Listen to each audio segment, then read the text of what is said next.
Hey everybody, Stu Smith here going live. I hope you are well.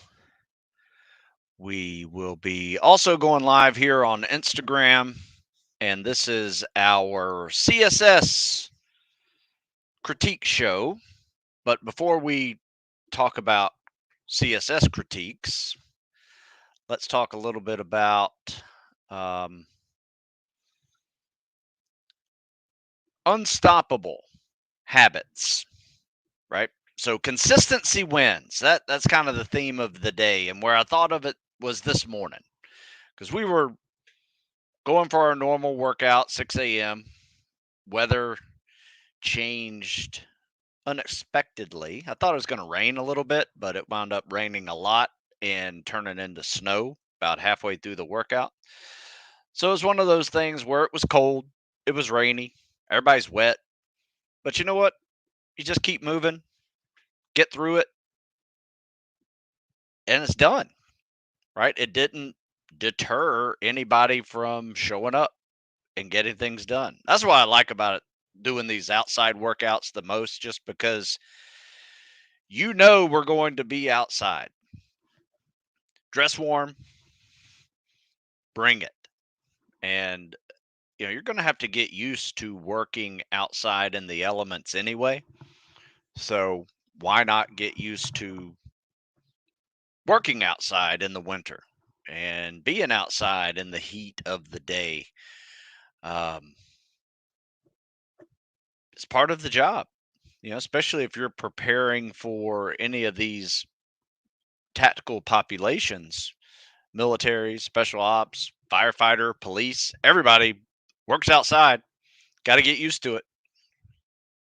So, um, anyway, I just thought it was a fun topic to bring up. And, consistency will win every time if you allow it to. Right? It's real easy to make excuses and say, it's raining outside. I'll work out later when it quits raining, or, which is fine. Um, but you kind of miss out on some of the more challenging parts of the workout that have nothing to do with working out whatsoever, but has a lot to do with your mindset and your ability to get things done regardless of the weather. So there's some valuable insight that can be gained, mental toughness along with them, by just being consistent. Show up, same time, get it done, regardless. Now, I will say this: if the roads are horrible, I would prefer the young driver to just stay home and not get in a crash, because no one around Maryland, when the roads are icy, can drive. So you're probably going to be in a ditch, and I'd rather not see that. So there are instances where it's like, okay, stay home, shovel your driveway, we'll work out later. But if the roads are nice, come on out, let's get it done. So anyway, it's been a fun one today. When those are done, they're always fun to look back on. Like, hell yeah, we kept moving. I won't lie to you. They kind of suck before they start, but that's why you do it, right? Whenever you have that little voice in your head saying, "Oof, this isn't going to be comfortable," right? You should get pissed off at yourself and just go do it because of that. Because you said, "Ooh, maybe I'll do this later." You go do it now. All right. So that's how you play games with your own little voice inside your head that's telling you to chill out. So we got some folks over here on Instagram. No questions yet. Let me see over here on YouTube. Nope, no questions yet. So why don't we just go right into sharing some CSS videos? So I think this one is, yeah, I'm going to share this one with you guys. I like this one. So some of these I'm just pulling up that are already on my reels over on Instagram, also on my TikTok page. Countless CSS critiques over there. My voiceover sitting on top of them and kind of explaining what's going on, what they're doing right, what they're doing wrong. I want to show you a lot of really good ones today. I've seen enough bad ones, right? And probably so have you. And you can learn from the good ones and the bad ones.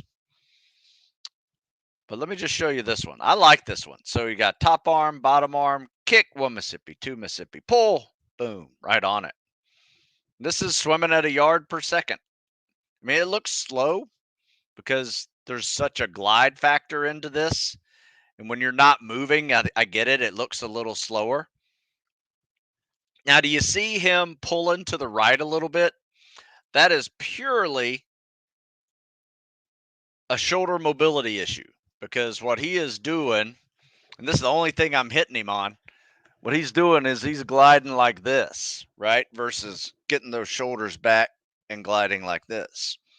Makes a big difference on whether you or not you are swimming straight. And where it doesn't really matter in a pool, yeah, you may hit the wall or the lane line, but you can kind of self correct because you're swimming at this black line. But when you're in open water, you have no idea if you're swimming straight or not.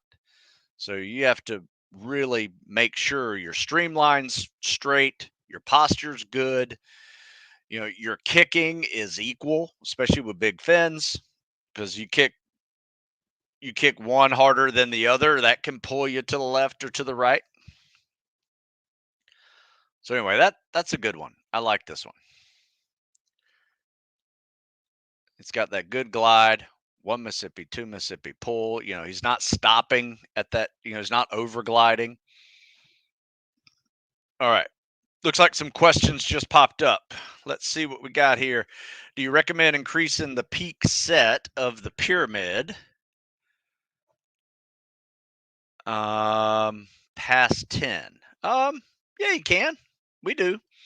Or would it be better to start doing the pyramid with a weight vest instead of increasing the total reps 100, 200 to 300? That's a great question because we do both. You know, we have a day where we'll do a 1-10-1 pyramid with multiple exercises. Some you're doubling, some you're tripling with a weight vest, like the Murph, for instance. That's a great way to get 100, 200, 300 with a 1-10-1 pyramid with a weight vest. But you know, I've done 1 to 15 back to 1. That's a that's a lot, by the way. That's 225 pull-ups and then 450 push-ups if you're doubling your push-ups. Done 1 to 12 back to 1. I think that's a really good one, 144. Because whatever is on the top, by the way, you just square that, and that's the total number of pull-ups. So if you do a 112-1, it's 144. You do a 110-1, that's 100. You do a 181, 64. A little math in there, and that's pretty neat. So anyway, that's how you kind of figure out what kind of numbers you're going to get when you do a pyramid. And that's the times 1 part, of course, and then you just double or triple it if you're multiplying by 2 or 3 on the other exercises. But I'm going to leave that one up to you. You know, I like this week we did a 1-10-1 pyramid, no no weight vests, and it was, you know, it's kind of a sub max moderate level number of reps. However, later we're going to do a weight vest version of that with sandbags for other activities. So everything will be weighted in similar fashion. But yeah, you can also try a 112-1. That's what my next step would be.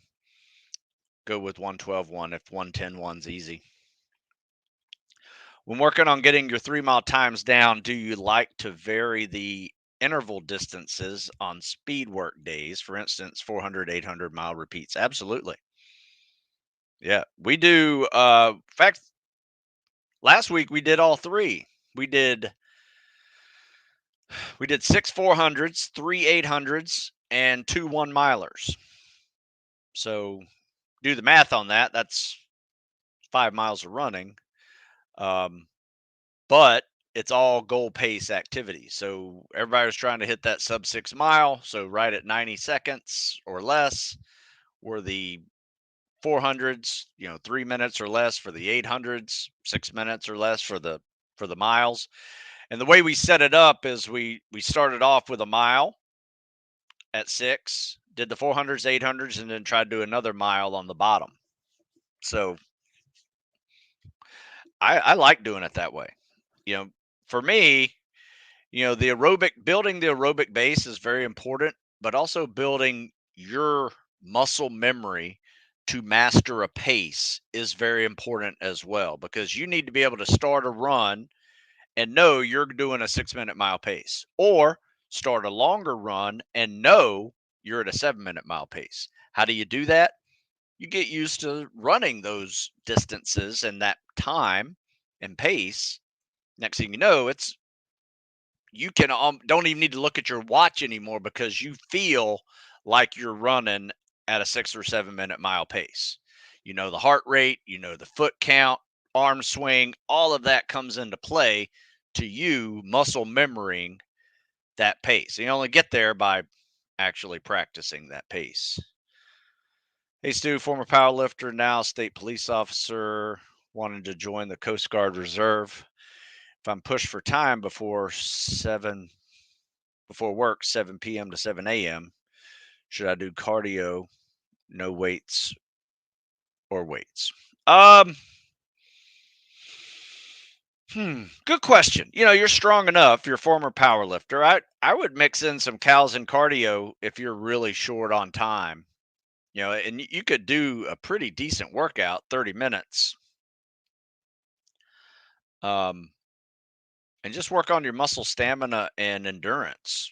I guarantee you, if you're a former power lifter, chances are you're strong enough already, and you just need to work on some muscle stamina and endurance. Because if you think a mile and a half is long distance, then you need to work on your endurance, because it's not long distance. I used to think that way. Anything over 100 meters was long distance to me back in my powerlifting football days. And do you have a book to help me with the journey of Coast Guard reserves? I don't have anything specific to that. I'm assuming the test is very similar to the Navy one: push ups, plank, mile and a half. Might need to swim a little bit. Um, so I would go with the PFT Bible. It's all of that, or do calisthenics and cardio. Calisthenics and cardio has a little more swimming in it, which you may want to get good at doing. Like there's this 12-minute swim in the Coast Guard, and they're going to see how many laps you can do in 12 minutes. That's a good challenge. So I would go with either calisthenics and cardio or the PFT Bible. All of them are going to be endurance, muscle stamina based training to work on running, swimming, pull ups, push ups, sit ups, planks, things that you will see again. What's a good amount of swim yardage per week for a crow candidate? Currently at 9,000, two 1,500s, 2,000s. Should I increase even more leading up to selection? Yeah, those crow candidates have a 1,500-meter swim test. So everybody talks about the 500-yard PST, but you guys in the crow world, officer selection for PJ CCTs,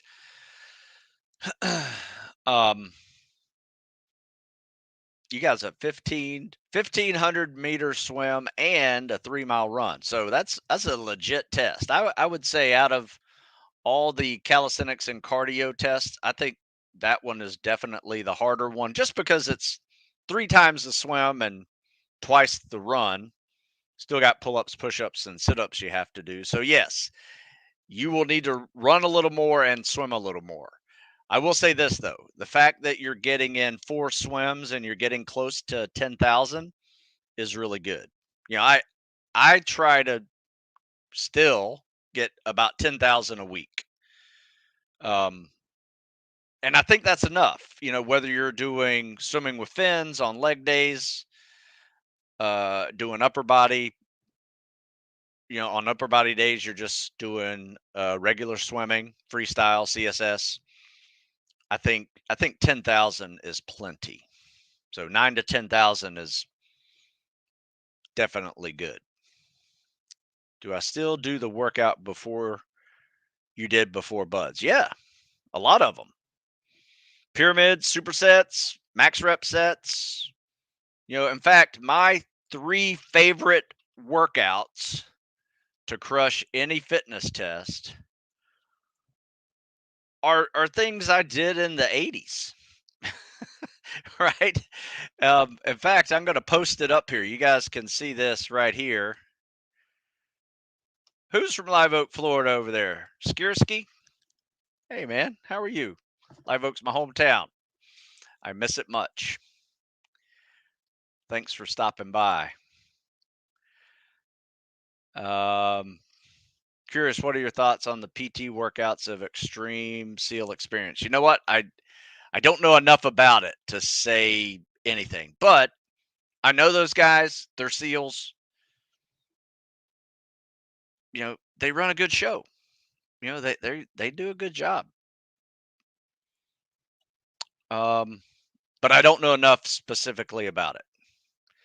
Any experience with hernias during preparation, either yourself or candidates you've mentored? I have not. I've had several.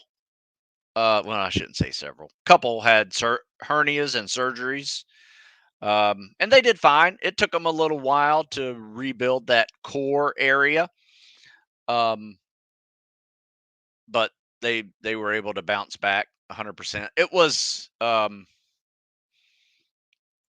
you know, post surgery. You know, it took a while. I'd say it was almost 4 to 6 months before they were really back to doing the stuff that they were doing beforehand. Now they could run and swim and do pull-ups and stuff, but lifting, any core activities, whether it was sit-ups or flutter kicks or plank poses even, they had to really progress lightly into those. But they're absolutely, you can definitely work around them. All right, looks like I've answered all the questions over here.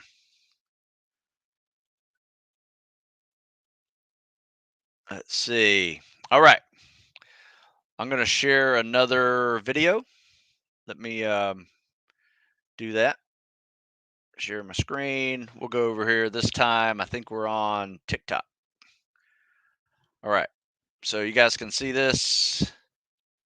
This CSS. All right. This one I would Stu say Smith, and probably I one of just the want best you to watch. Hey, everybody, it's Stu Smith, and I just want non-swimming you to athlete watch. swims I've ever seen. Hey, everybody, it's All right. Stu So Smith, kicks off and the I wall. just And want one, you to notice watch. that Hey, streamline. everybody, it's Stu That Smith, is a and I tight just want. streamline. Hey, everybody, Like you it's see a Stu lot of Smith, people and who I just.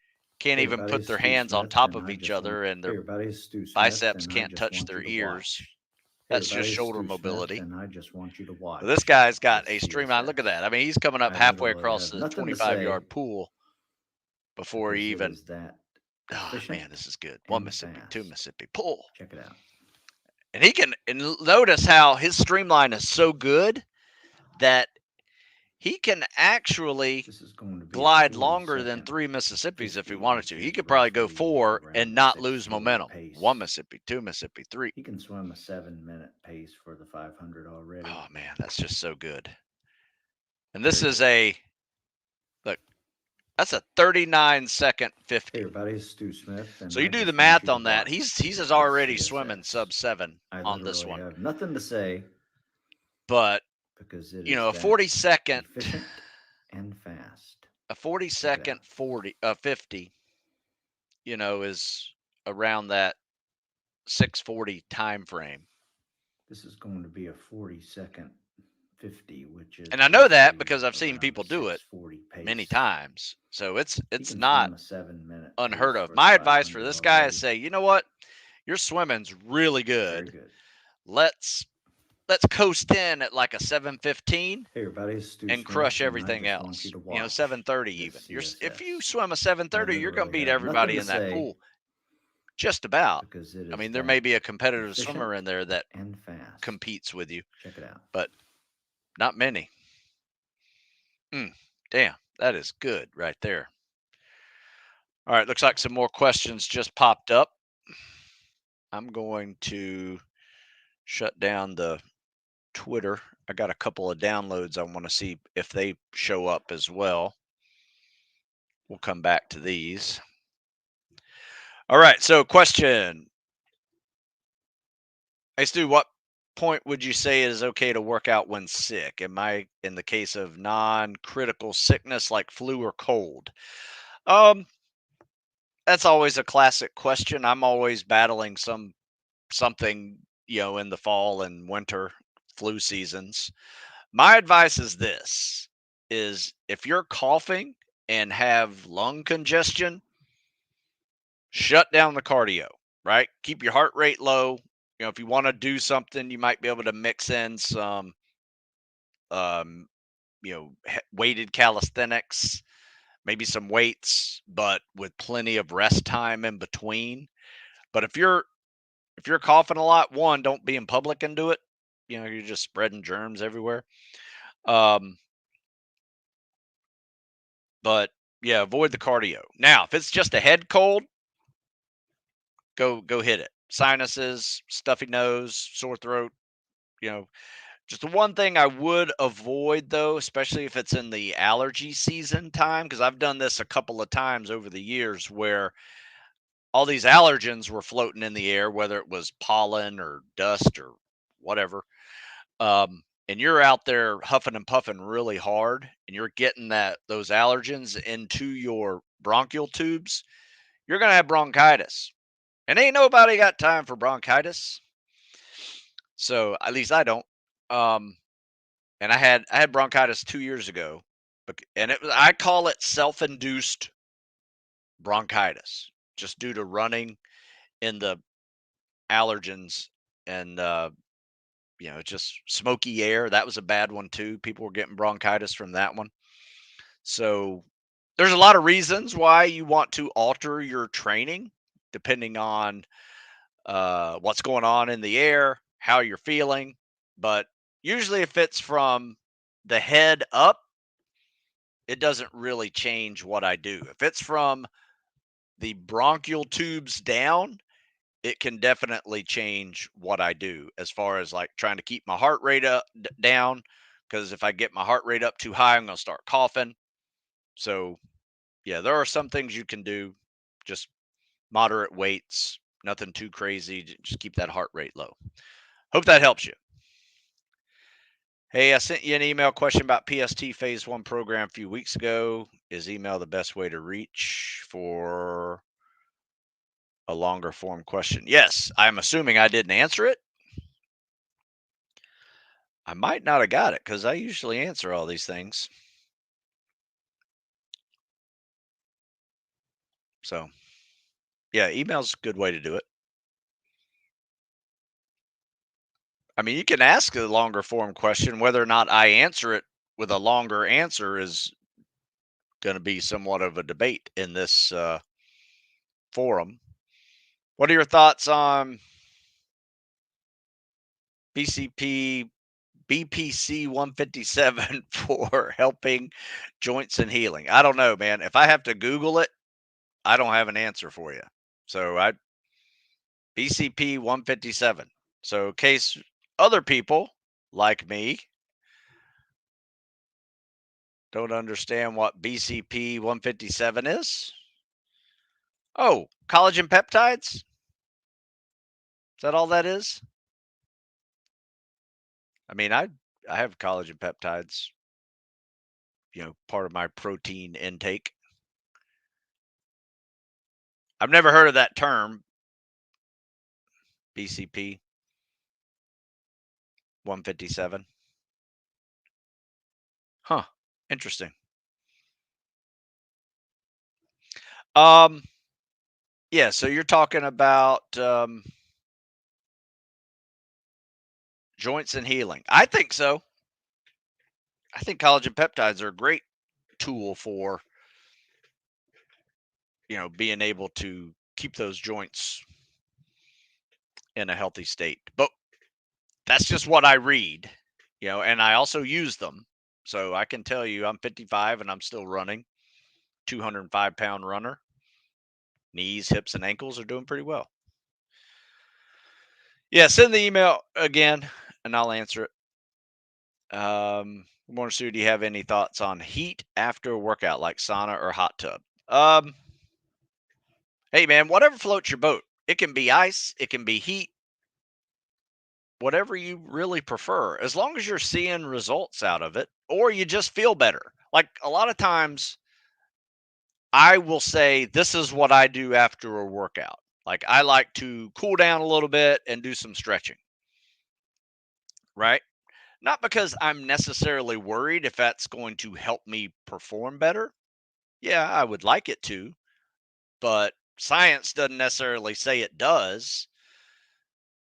Um, but I feel better with it. And that's half the battle for me. As long as I feel good, I'm happy. And I like foam rolling. Does foam rolling help you become more flexible, give you better performance and strength? No. But you know what? I feel better. Feels like a poor man's masseuse on my body. Plus, I don't like people touching me, so foam rollers work great for that.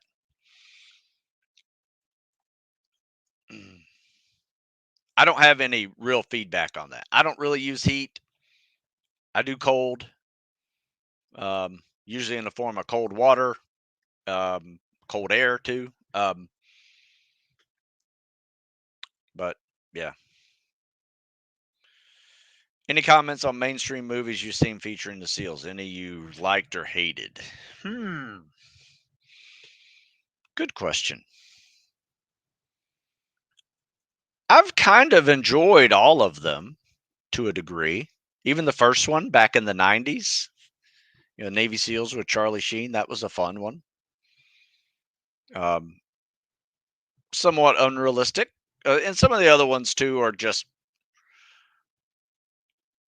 like really, the operations in those things are just so good. Like it's a little unrealistic, but for the most part, they're fun to watch. Like Bruce Willis's, that I like that one when he was in, what is it? Like Rising Sun or something. I liked Act of Valor. That was a good one. Yeah, there's a whole bunch of them out there that are good. Let's see what else we got over here. Any other questions? No questions over here on Instagram, looks like. All right. Looks like I will show another. Oh, here we go. We'll do one more question, then I'll show a video again. I've been doing treadmill most of the time here in the winter. Do you have any recommendations on scaling back onto the roads and trails? Yeah, actually, I just wrote an article over on military.com about making that transition from treadmill to running. Look at this. Oh, you'll love this article. 6 tips for switching from treadmill to running. How about that for service? Read this article. It's got some good tips in there for you. In fact, I'll share it over here on Instagram too. I know you guys can't cut and paste it, but if you're on Instagram with on your desktop, you can cut and paste it on desktop. You just can't cut and paste it on your phone. But anyway, it's called 6 Tips for Switching from Treadmill to Road Running. There's a lot to consider, especially temperature changes. The treadmill versus the road impact is different. So there's some suggestions in there that can be very helpful for you. Let's see. All right, I'm going to share the screen real quick and then probably be shutting it down after this, unless there's more questions. I do need to get going for the my next event. Now, I like this. Good streamline. That's smooth. Now, I'm not really a big fan of this type of. Notice this type of pull out. Now, you see what he just did?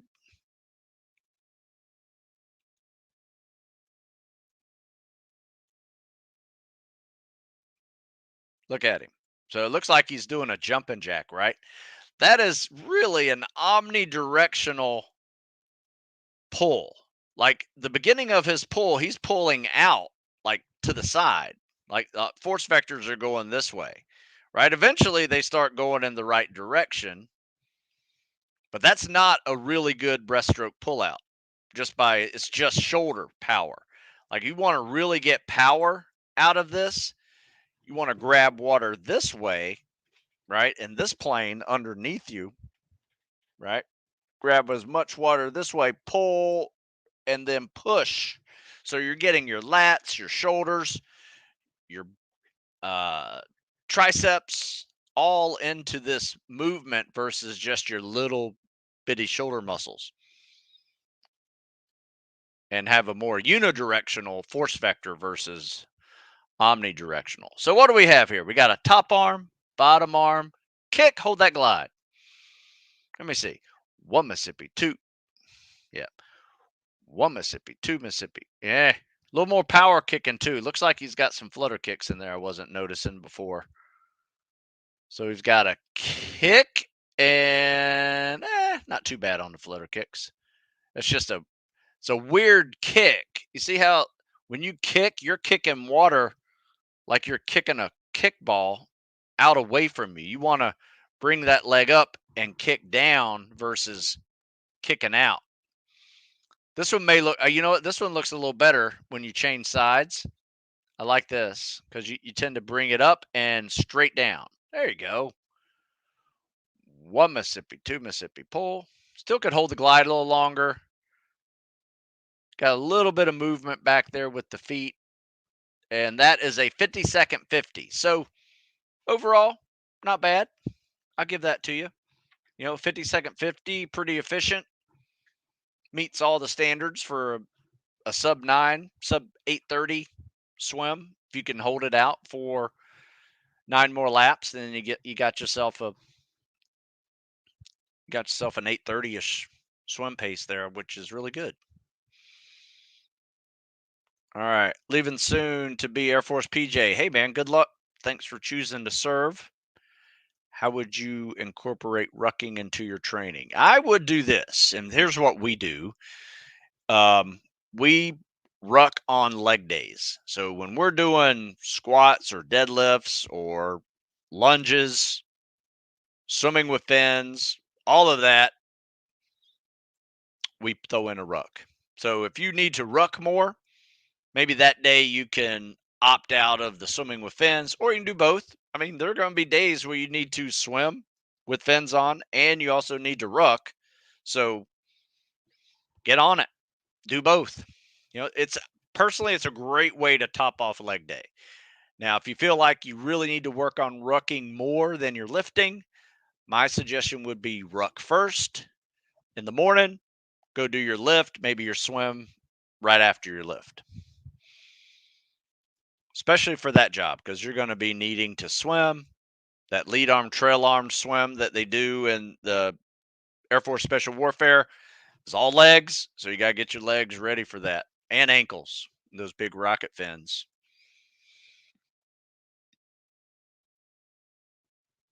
All right, let's see what else we got over here.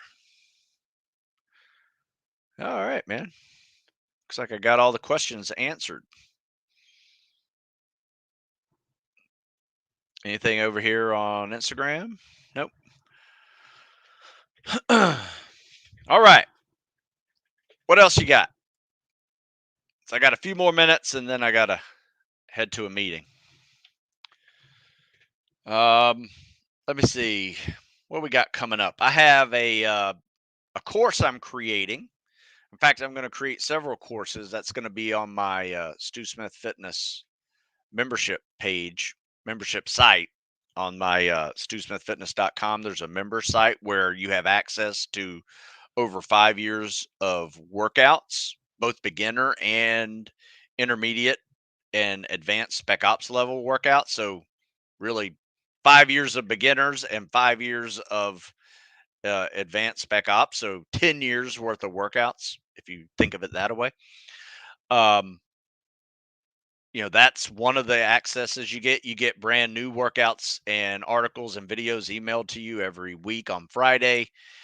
Um, the workouts that we are doing here locally are in that newsletter. Um, and then I'm creating these courses that will be on a separate page on that newsletter where it's me focusing on a specific test, right? Or an event or mental toughness.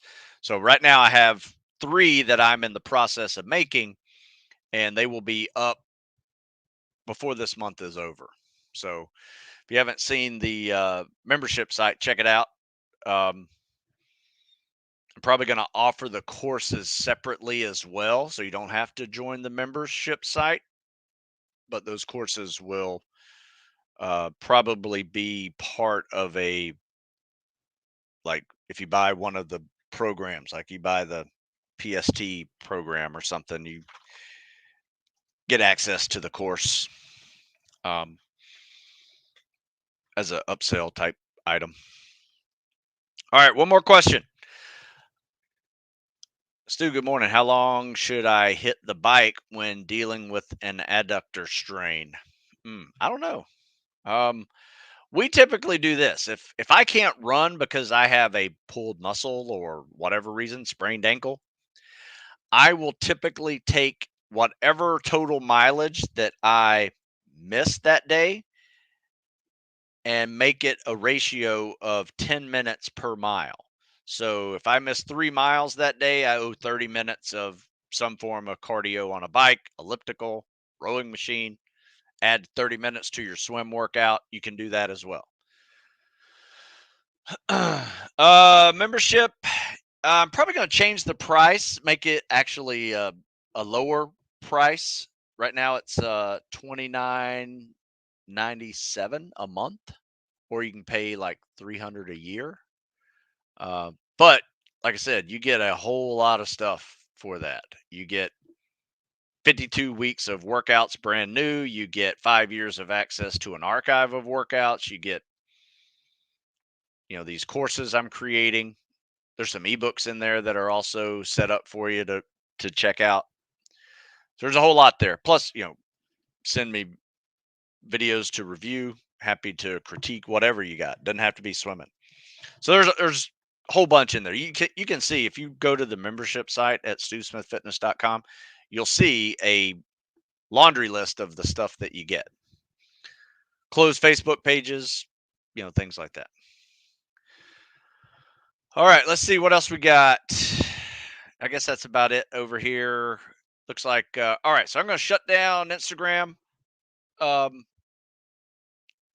I will check you guys next week, and go over to the YouTube channel, TikTok channel if you want to see a whole bunch of CSS critiques, because I got them over there, as well as Instagram too. So check them out if you need them.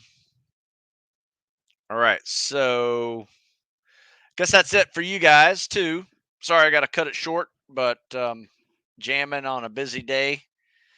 Looks like it's snowing out there too, so we got that going for us as well. So you guys have a good one. Appreciate your time. Thanks for coming by. If you guys want to do something over at stesmithfitness.com, say 15% with Live 15. Happy to offer you that discount. And stand by on those membership sites, because I'm going to, before the end of the month, I'm going to have some courses up, and I will let you know when those are up. All right, folks. See you later.